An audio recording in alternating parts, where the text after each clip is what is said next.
everyone. Thank you for joining us today. My name is Katie Doherty. I'm the President and CEO of the Kennebec Valley Chamber. Thank you for joining us for our Community Conversation Series, sponsored by the City of Augusta and Maine General Health. These interactive and informational webinars are a chance for our business community and the public to collaborate. The goal of each conversation is to learn from our local businesses and support our community during COVID-19. During this week's webinar, we will be discussing the retail industry and how this holiday season is going to look. Are our retail stores prepared, and what will the holiday shopping season look like? Our panelists will include representatives from some great local businesses in the Kennebec Valley, John Reny, President of Reny's, Elizabeth Hebert, Store Manager for Days Jewelers here in Augusta, and we are also joined by Picard, the President and CEO of the Retail Association of Maine. Thank you, panelists, for joining us today and offering an inside look into your business through this COVID experience and how you have adapted and sharing with us your plans for this upcoming holiday season. Thank you to Curtis for joining us today to give us the statewide perspective of the retail industry as a whole. So Curtis, I'd kind of like to start with you, set the stage of how things are going, how the retail industry has been impacted, and plans for this future with this holiday season. And then we'll go into some questions from our local panelists. So Curtis, the floor is yours. Sure. Thank you, Katie, and thank you for hosting this webinar. We really appreciate your leadership in pulling this together. Without question, it's been a challenging year for everybody, but certainly for retail, hospitality, and tourism, I think, are the most impacted industries throughout this pandemic. But I will say from the outset how incredibly impressed I am with our industry for their resiliency and ability to adapt on such a short time frame. I've told a lot of people that there's been more technological advancement and just operational changes that have happened in such a short window than probably the last 5 years combined. So what this industry has done is nothing short of amazing. But that being said, we're not out of the woods yet, as everybody knows. And now we're going into a critical holiday shopping season where a lot of retailers really rely on that revenue to get them through and into next year. Retail overall has rebounded a little bit better than hospitality and lodging has, but we're still not beyond where we should be. It's been interesting to me that some of the news stories recently have talked about how retail employment levels or retail sales are back on par with January, February, and March. But I think especially the retailers in the room know that that's kind of our lowest point of the year anyways. So that's not a good high water mark to use as to where we are and where we're going. But we're now heading into a holiday shopping season that is obviously going to look very different than what everybody is used to. And now our retailers are working hard to try to make it as safe for people and also make it as workable for people, balancing both employee and customer safety, as well as their expectations of trying to have a great holiday season for everybody. Thanksgiving, Christmas, Hanukkah, all the holidays in between. Thank you, Curtis. So first off, to kind of start us off, I'll go to Liz, to you first, and then we'll go to John. You know, just give us a quick recap. March hit, everything shut down. You know, how did that affect your company? How did you guys adapt to continue to offer services online? How did that affect your guys' day-to-day activity? Sure, yeah. So we, as a company, left it up to each management team in all of our locations to kind of gauge what was going on in the communities and how soon we were going to close. And kind of we all decided to close at the same time. Our employees were put on furlough. Our store managers stayed on and contacted vendors for special orders and, chased UPS down to make sure that our packages were still coming.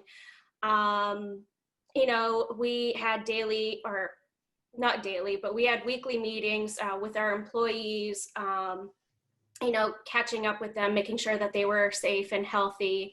If they had questions or concerns, we were available to them. We, as a company, the managers, as well as our executive department, met and kept each other informed of what was going on. I mean, We just had to kind of figure it out as we go, just like everybody else did. And so our safety and our guest safety was at the top of our minds throughout the entire thing. So, yeah. So John, how would you answer that question? Well, when this whole thing happened, obviously in March, I guess it was, we actually are an essential business and we wouldn't have had to close, but we felt we had to for our employees and also for the customers.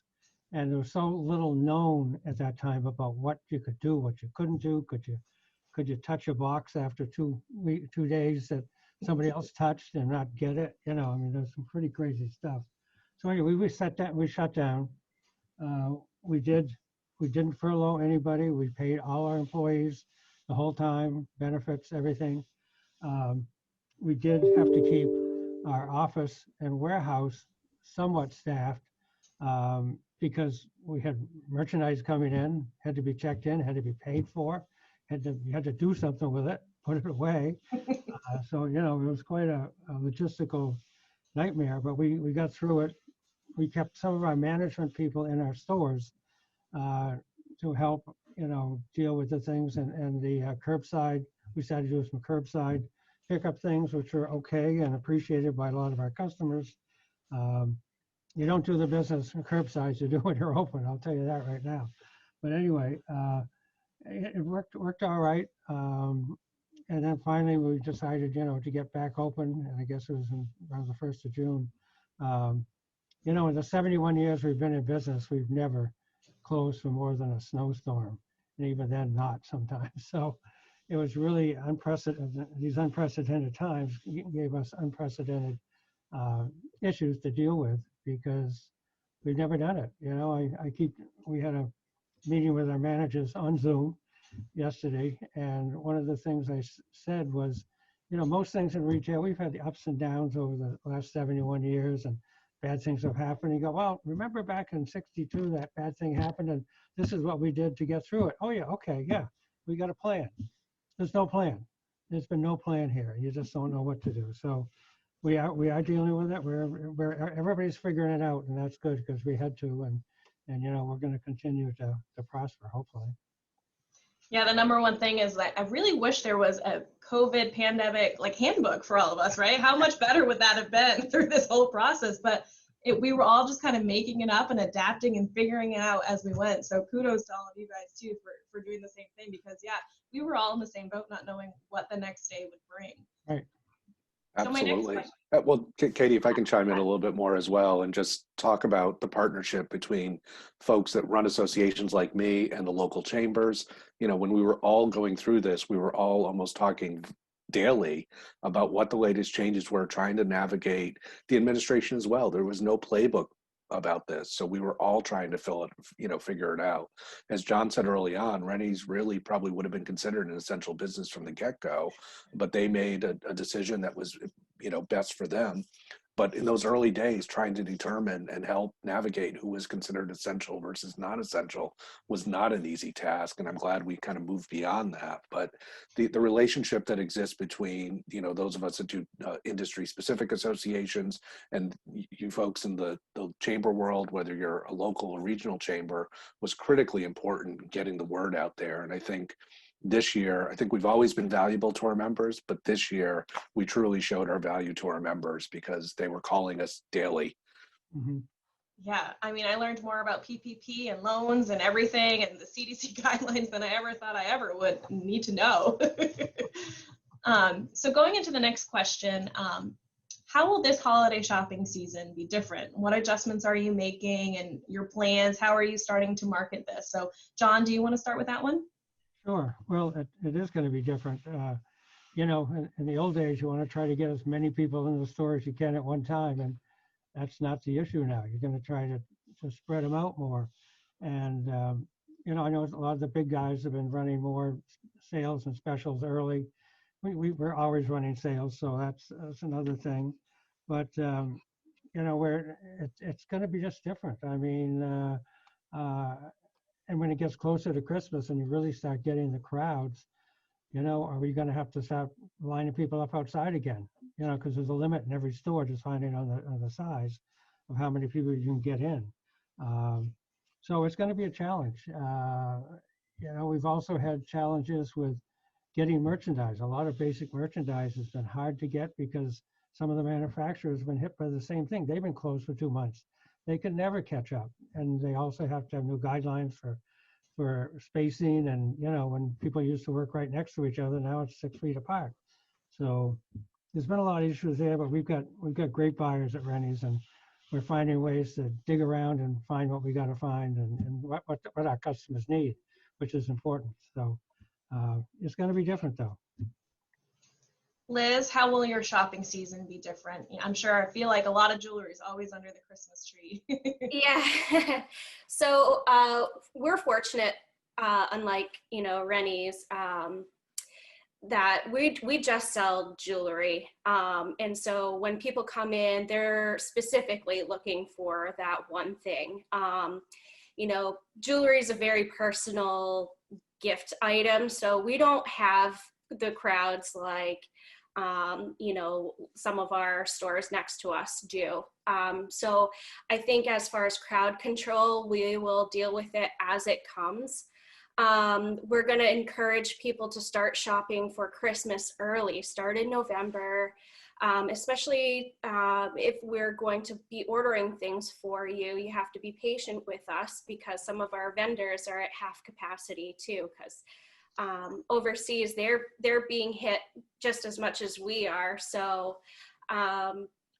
this year we're going to send out holiday catalogs.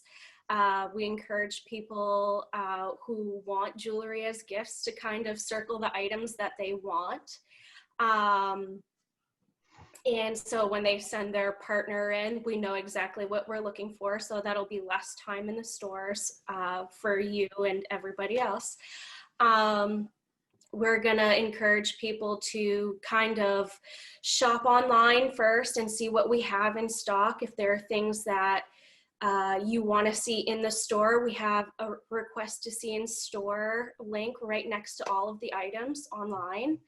And so, yeah, and to use your best judgment. We encourage everyone to wear face masks when they come in. It's not really a question anymore, it's a requirement. So, yeah. Curtis, I think I've been starting to see some more trends of you guys are really pushing the start shopping now for the Christmas holiday season. You want to talk about that campaign a little bit? Absolutely. You know, we need to spread the season out. You know, shop now. I mean, don't even wait till November. The more people we can spread this season out, the better off we're going to be. I know there's a lot of people out there with specific holiday traditions. They either like going out on Black Friday or they like going out at midnight when the stores used to open that way, or take advantage of Small Business Saturday, the day after Black Friday. It's going to be different this year, and you may have to make some new traditions. If you have the ability to shop on, you know, kind of a midweek day where crowds are traditionally lesser, that's going to be better. I know Reny's is taking a new approach to their early bird sale. That's always been the traditional holiday kickoff for me and our family, and that's going to be looking different this year. But even, you know, the local chambers and downtown business associations do a lot of events and promotions to try to drive crowds on certain days to your members, and those are going to have to look different. So it's going to require patience and planning for everybody. And so while the retailers will do their best efforts to make it safe for everybody, consumers are also going to have to go in with proper expectations that things are going to have to be different. They are going to have to take a little bit more patience with what they're doing. There may be more lines, as John said, as of right now, the limit on number of customers allowed in the store has not yet changed. It's something we're working on and talking with the administration on, but we don't have a specific timeline for that yet. We're hopeful that there's going to be some sort of increase or flexibility through the holiday season with that number, which will help. Because of course our concern is once the weather gets cold and it's snowy outside, we really don't want people queued up outside as well. And that leads to other issues. So patience, planning, kindness, as Liz said, wear your face mask. It's critically important to try to get us through this and get us into 2021. Yeah, patience, I would say, is a key word from that. patience from the customers. You know, the employees are just as stressed and you know, going through a lot of the same stuff that you guys are going with. So patience is the number one word for sure. Are you guys doing anything different to help manage the crowd control this year? You know, especially Black Friday or anything different that way? Crowds, I feel like you're definitely going to be waiting in line a lot longer than normal. You think outside of on Black Friday, you know, so you're standing there for hours, but 6 feet apart and all of that distance, it's going to be hard. Are you guys planning anything different that way? Are you pushing for more online sales, or how's that looking? Liz, do you want to take that first? Sure.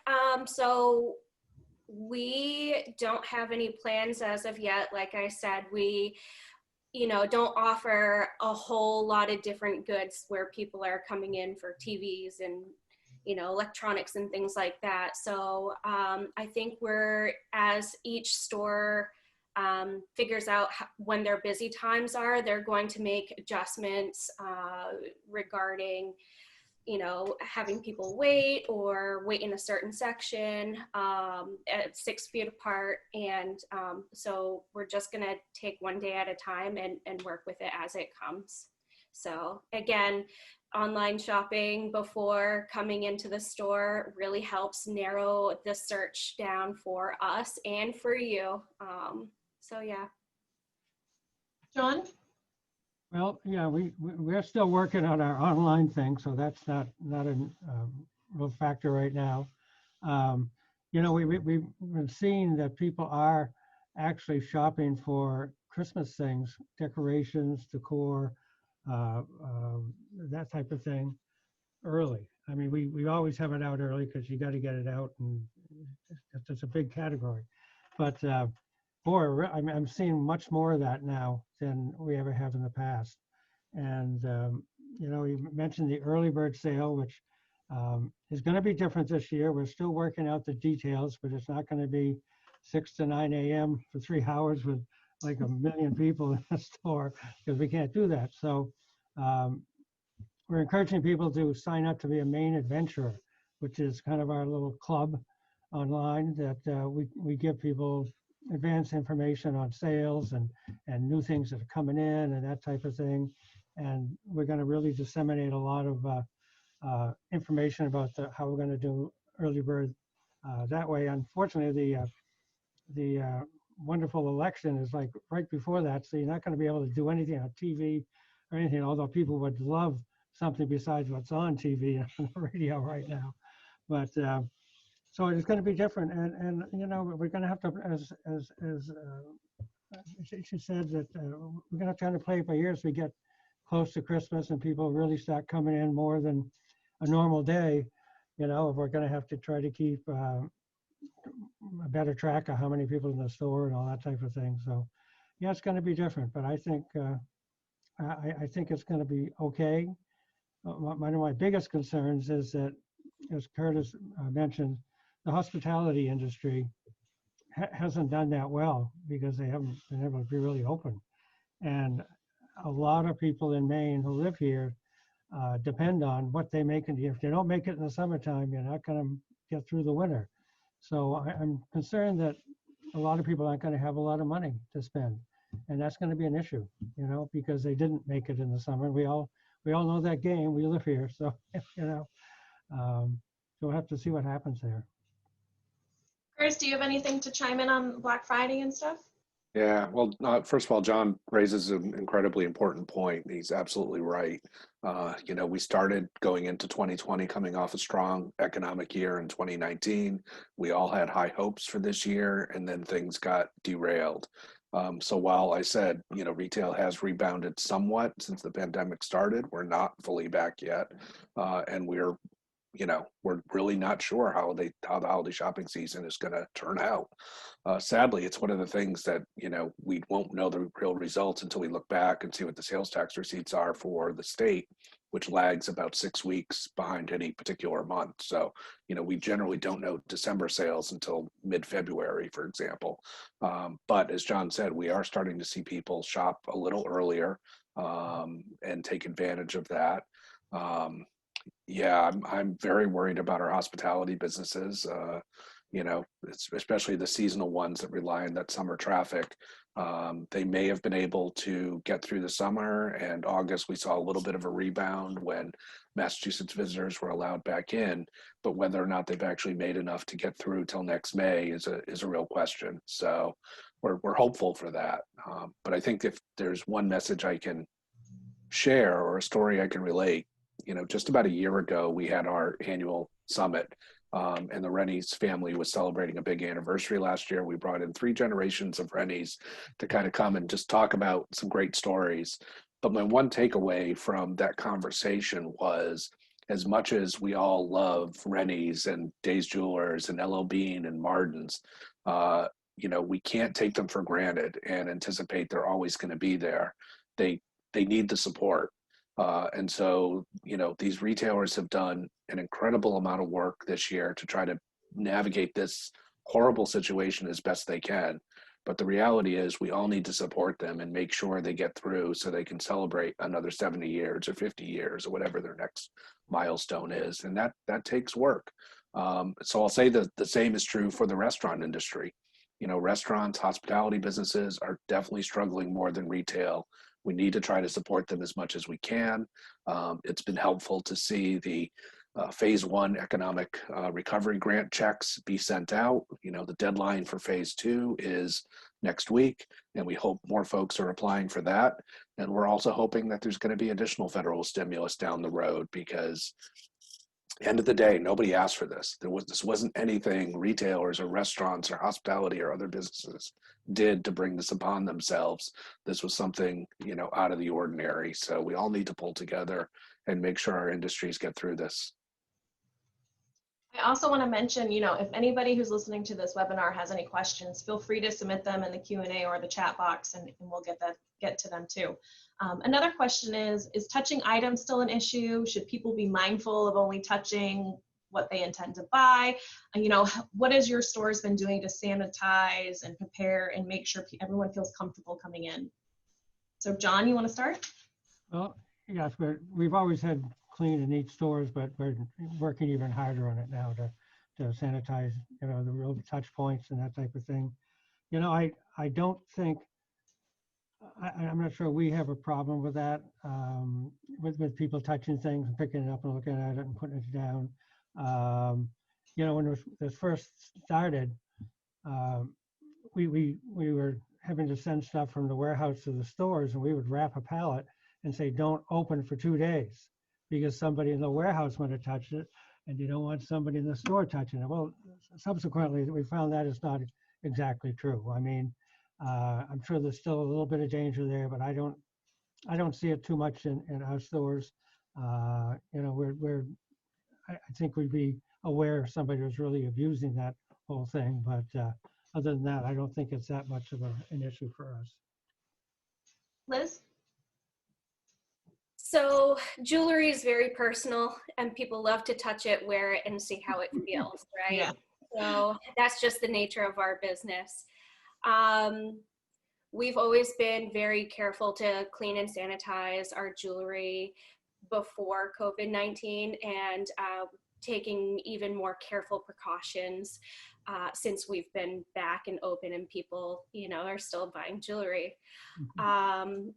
So, if we're not giving you, or if we're not offering to clean your jewelry, don't be offended. Sometimes our service departments are backed up because everybody wanted to come in and get their jewelry cleaned right after COVID-19, which we really understand. We'll have you place items in a tray before we clean and sanitize it out back. We have alcohol swabs and wipes all over the place. So anytime people are touching jewelry, we are cleaning it to make sure that it goes back in the cases sanitized. So we're still encouraging people to try items on, but make sure that it is something that you are interested in purchasing. And Katie, if I can add, the requirements or the guidelines for the state still say that, if you can have fitting rooms open, but if merchandise is tried on, it needs to be segregated for at least 24 hours to make sure. But as I think we're all learning, the science on this is constantly evolving. I think there's less concern about contracting the virus through a common touch of a specific material. And I think that led to one of the changes in the requirements that allow people to bring reusable bags back into the store if a store allows them to. So, as John said, it's fairly low risk. But I think also the important message is perception can sometimes be reality. So whatever a store is doing, they need to make sure that the perception of the customers is that you're doing everything to make sure that they are being protected and are safe. So whether that means, aside from just having hand sanitizer at the front of your store, if you are in a high touch store environment, make sure people use it when they first walk into your store. That would be a helpful message to send. So I've had other folks ask as to whether or not the state is going to change that requirement about how long, clothing or something has to be segregated. Right now, it's not, I would say, a front burner issue. There's a lot of other issues the state is trying to navigate. We saw the discussion about fall sports. They're working on winter sports and the ski industry. They are trying to focus on our customer limit, which is kind of, more higher priority than how returns and try-ons are handled. And as far as returns go, early on, we emphasized to retailers that they should be as flexible as possible with customers. So if they're not able to try everything on as much as they normally would, use a little bit more flexibility with your return policy. If it's something you need to deal with after the holiday season is over, then do that. Certainly up to the store to determine what that level is, but that's another option. Yeah, that was actually my next question was return policy. After the holidays, people return a lot of stuff. How are you guys handling that in your stores, or will it be different policy? Or John, would you like to start with that? How you're going to handle returns after the holidays? Sure. We have no problem with returns, but we're now holding them for 24 hours in a separate place. We just put them out back or to the side before we put them back into stock. So I think that satisfies the problem there. And I think even, for instance, shoe footwear, we have a place where if you try on a pair of shoes, which you probably want to do, make sure they fit okay, we ask people to put them in a basket, and then we keep that for 24 hours before we put the shoes back on sale. So, we're dealing with it, and it'll be the same issue after Christmas, where obviously returns do get a little bit heavier then. But yeah, I think that satisfies the right way to do it.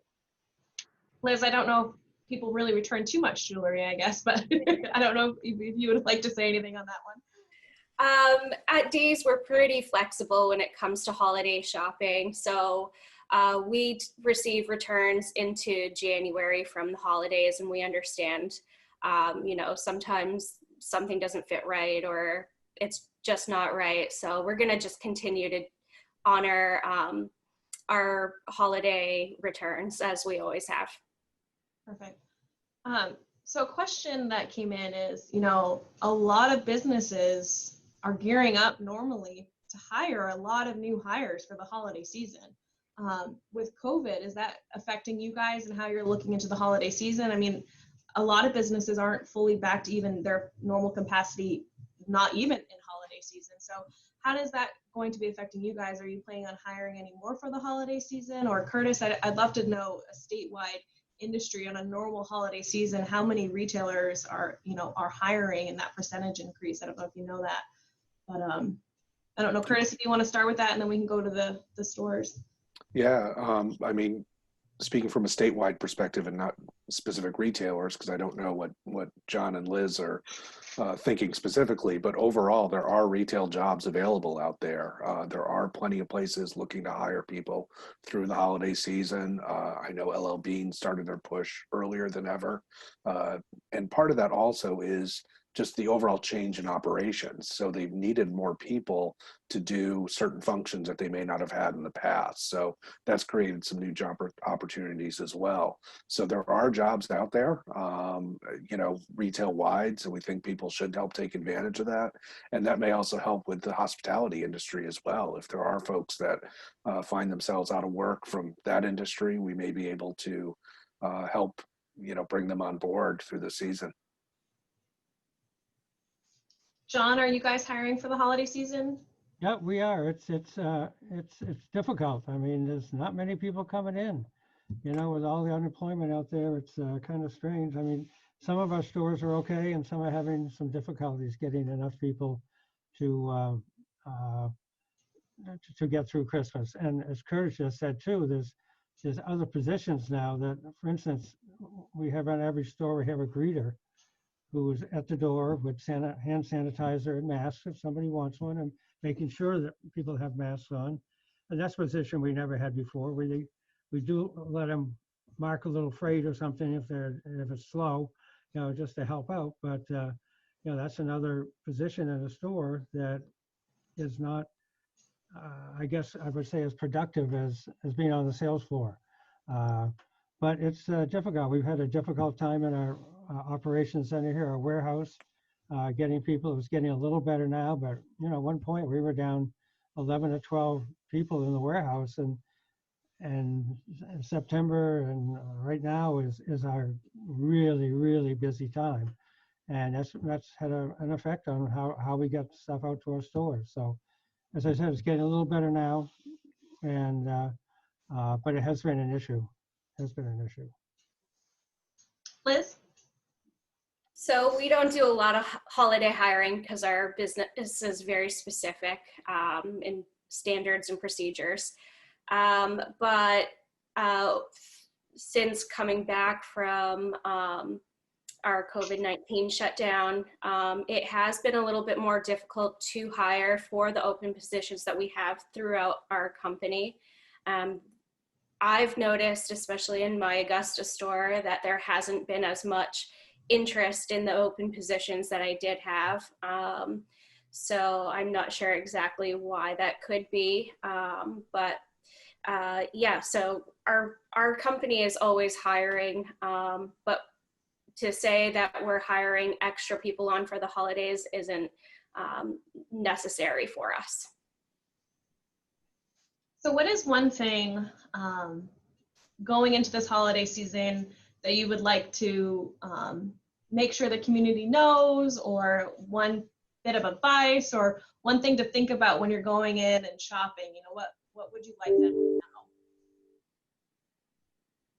John, we'll start with you. Or Well, I think what Curtis said, and what one of Martin's logos is, I should have bought it when I saw it. So you want to do that.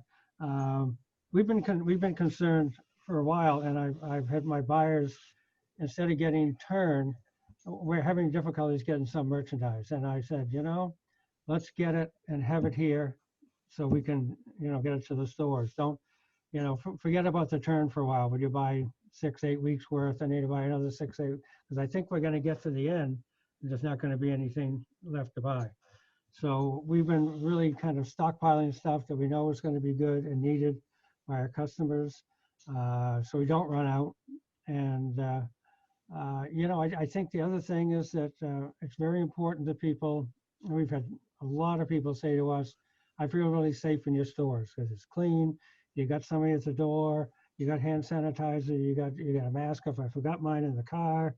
I think that's the real issue that's going to go forward, and it's going to make a difference of how people shop. Yeah. Liz? We're just going to encourage people to shop early and spread out their shopping times. It's also going to be encouraged that you have an idea of what you're looking for, specific pieces. So again, shop our website first before you come in to kind of get an idea of things that you are looking for. That see in store option is another great option to make sure that, you know, it feels great when you look at it or hold it in your hands.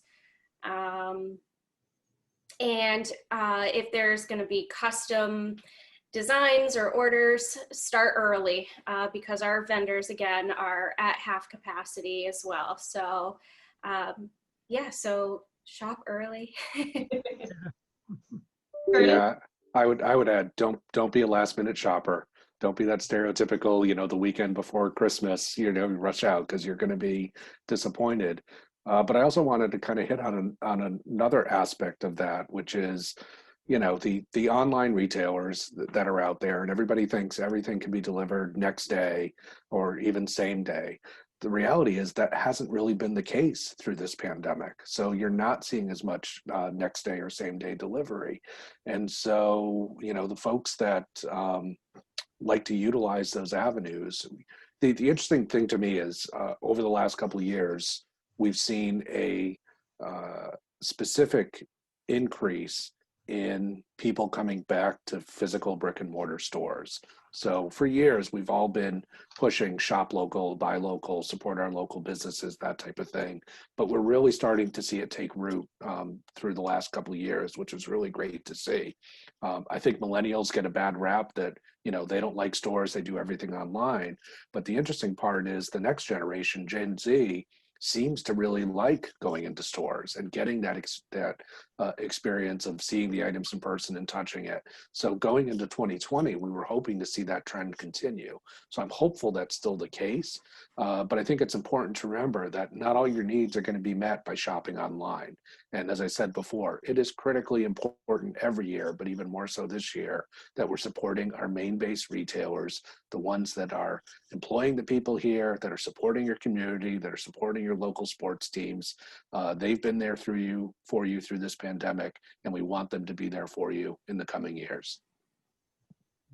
So another question is, you know, how has the mask mandate been for you guys in all the CDC guidelines? You know, how has that put, you know, a bigger expense on your companies, you know, supplying hand sanitizers and masks for your employers, but then also for your customers coming in? How has that impacted you guys financially and, you know, planning and dealing with customers not being happy with that mandate? And especially now with the statewide mandate, you can't come in the store without it. So you're offering curbside pickup, and you want to say the other things that, you know, is available for our consumers as well. So John, I'd let you take that first. Well, I think, you know, one of the things I just mentioned was that we have a greeter in every store. So you figure that's 17 people times 80 hours a week, or 17 stores times 80 hours a week. So that'd be 2 people. So that's an additional payroll expense that you didn't have before, that just added on. And then, not, as I said, not as productive as if you're actually on the sales floor. We have had some issues with people not wanting to wear masks. And I think, as I said before, it's a little localized in different places. But for the most part, I think people have really caught on. I know here where I live in Damascotta region, you don't see hardly anybody walking around without a mask. You go to the grocery store, go to our store, go on the street, you know, the bookstore, you know, wherever. People have really caught on to it, and that's a good thing. But it has helped to make the CDC guidelines. You have to do it. So before it's like, well, I don't have to do it if I go to this store. Why do I have to do it when I go in your store? You know, and that's a battle you can't win by yourself. So it's good they came up with that and say, look, that's the law. You got to do it. Sorry, can't do anything about it. Liz? So yeah, we've definitely invested a lot of money and time into making new procedures and protocols in regards to the safety of our employees and customers. So we do have hand sanitizer spread throughout the entire store. We're just very cautious and careful handling any kind of transactions, and make sure to clean and sanitize the restrooms on a daily basis and sometimes hourly, depending. on the traffic that day. So we are always wearing masks when people come in, and again, highly encouraged. Don't ask. It's really a requirement, and it's for not only the safety of you and I, but we don't know who else we have in the store as a customer, so they could have immunity that's compromised. So yeah. Curtis, Yeah. do you want to share the statewide perspective of the extra expenses this has put on some retailers? Well, not only the extra expense, because it's not only the mask, it's the plexiglass, it's the other mitigation measures that everybody needed to do to get through this. It is a significant amount of money, but specific to the facial coverings and mask issue, that's been a huge issue through the summer, and that's really what precipitated us to work with some partners in launching our Let's Be Kind campaign, because before it was more commonplace than it is now, and certainly compliance has gotten better. It wasn't just confrontations at big retailers that were happening, it was happening at small retailers as well. I have to give Reny's a lot of credit, because right out of the gate they said from day one, we're going to enforce this. You're not going to be allowed in our store if you're not wearing a facial covering. For other stores, it was more difficult to take that role. And honestly, it's been helpful for the administration to come in and clarify that retailers can deny service to somebody. If I could, for a second, Katie, share my screen, because Sure. one of the things we've been asking for from the administration, and we finally found it buried in one of the guidelines, was some explicit guidance and clarification for retailers as to how they can enforce the mask requirement. So, and also to be clear, the current executive order only mandates enforcement for retailers of 50,000 square feet or more. I suspect that may change over time, and it will be mandatory for all retailers. And if it is, we're perfectly fine with that. But what's been very helpful, and I'll share it right now, is answers to these questions. So, because early on when all this was happening, there were a lot of people going out there saying, well, I have a medical condition, I can't wear a mask. And it put retailers in a very difficult position of, can I really deny service for folks?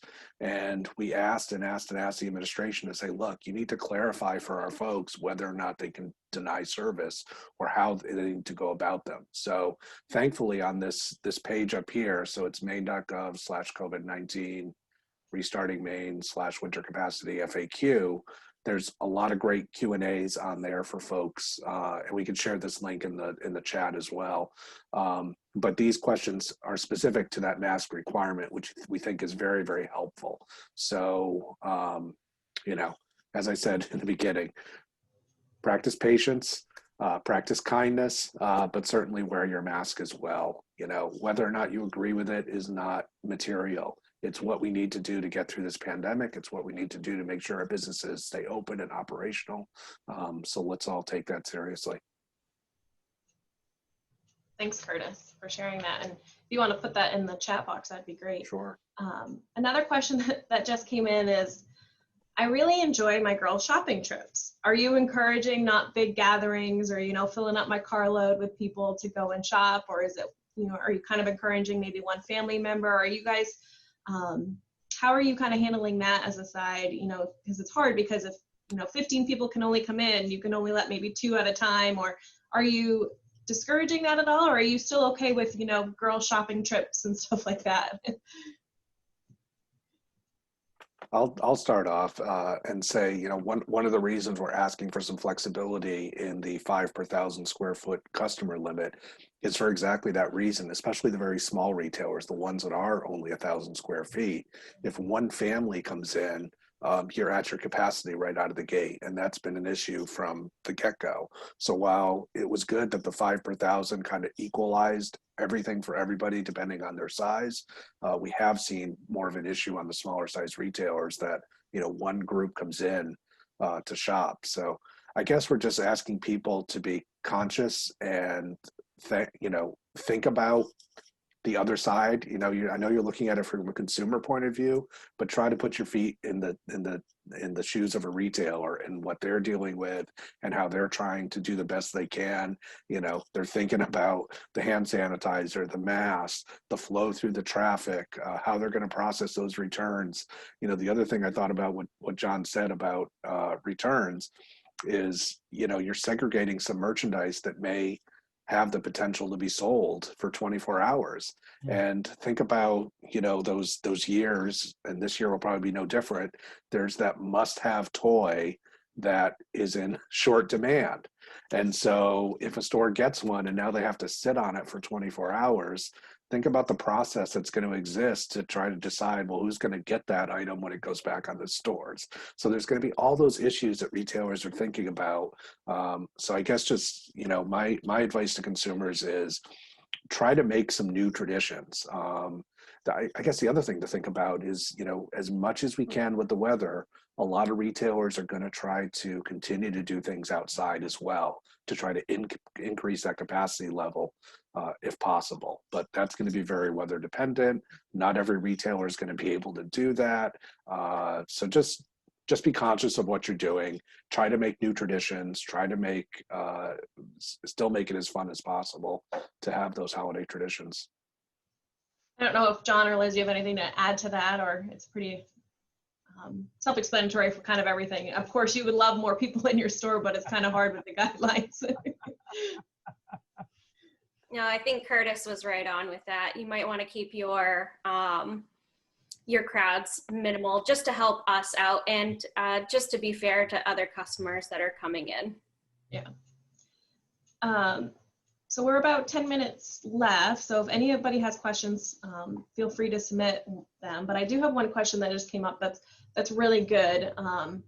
If the state shuts down again, do you have a plan B to make sure people can still do their holiday shopping? I'm sure that's in your kind of the back of your mind of what happens if we have another surge and the state shuts down. So I don't know, Liz, if you want to start of what's your kind of plan B and your options that you guys are planning just in case? I think we'll do just like we did last time that shut down. If we could offer curbside pickups or, go back to online shopping through our website, if we can make appointments and have it an isolated situation. We're going to be as creative as we can be while also following the CDC guidelines. Yeah. John, do you guys have a plan B in place just in case? Well, I think this is totally different than when we shut down in March. We didn't know. We had no idea. Nobody had any idea what's going on or what could happen. I think now we have a real good handle on things, on how to do it safely. And I think we would try to continue to be open and do it the right way and keep our customers safe and our employees safe. And, I think we can do it now. As I said before, you just didn't know. And every day it would change. Oh, you can do this. No, you can't do that. No, you can't do that. It's like, what? We can't do anything. We're not going to do anything. But I think now we have a pretty good handle on, and the CDC and everybody else has a pretty good handle on how to deal with it, and I think we can. Yeah, John's exactly right. That's certainly a question that still gives me sleepless nights, and there's many questions that give me sleepless nights. But I think I am encouraged by the fact that we're now into late October. Schools have been open now for almost 2 months. And while there have been some cases in schools, I think, as a parent of a high school student, we were all worried that schools were going to shut down fairly quickly, and that has not happened. So I think, as the governor says, Maine is doing things the right way as much as possible. We know it's not easy, but we need to stay the course. And John's absolutely right. I think if there is a a large resurgence that's going to require additional steps, at least now we have that game plan or that playbook we talked about in the beginning to quickly shift to curbside and to continue to serve customers as best we can and be really creative about doing it. So I wouldn't anticipate a widespread shutdown like we saw in March. I think we'll see more of a hybrid of still being able to serve customers as best they can. You know, the upside is we've all learned a lot through this process. So, you know, Reny's and all the other retailers have developed new sources for products that they didn't have before. So now they have, you know, 10 different sources instead of 3 for a certain item that may help keep items on the shelves as well. So hopefully that doesn't come to pass. It's certainly a great question. I appreciate it being asked. So what we'll do now is with ending, I mean, nobody's else has submitted any questions, so I'd give the floor, I'd open it up to you guys of any final remarks or anything you would like to state in closing of, you know, any your certain dates for certain specials coming up or anything like that to look forward to, or your website. I'll open up the floor to you guys to give a little plug for your business. So I'll start with you, Liz. So in November, we have an event coming up for a custom design event. We've got a sketch artist coming to, you know, design some pieces for your jewelry. We have a gem hunter that's going to fill our cases with loose gemstones from all over the world. It's very cool. In Augusta, that'll be on November 13, and it's on a Friday. And we're encouraging appointments for that. You know, and if there's any way that we can help our customers, give us a call. We get really creative in any kind of way that we can help you and get you some pretty pieces and jewelry. Give us a call. Awesome. John? Well, I think first of all, I'd like to thank all our employees for all their hard work and dealing with what they have to deal with every day. And retail is not easy to start with. And I think I told our managers on our Zoom meeting yesterday that, you know, you just used to have to worry about some things. You had to make sure the store is well organized and neat, wait on customers. And now there's all kinds of other stuff you got to worry about. And that's a big thing to wrap your head around. So I'd like to thank them. And also I think I'd like to thank our customers for sticking with us. And, you know, I had a lot of them when we were closed for 2 months say, I just needed my Reny's fix. I got to come in, you know, see what's new. I mean, you know, we have new merchandise in the store every day. And, you know, I think we encourage our staff and also our customers to be safe. And we'll get through this, you know, we're going to get through it. And when you get to the other side, it's going to be real good. So. Thank you, everybody. Thank you.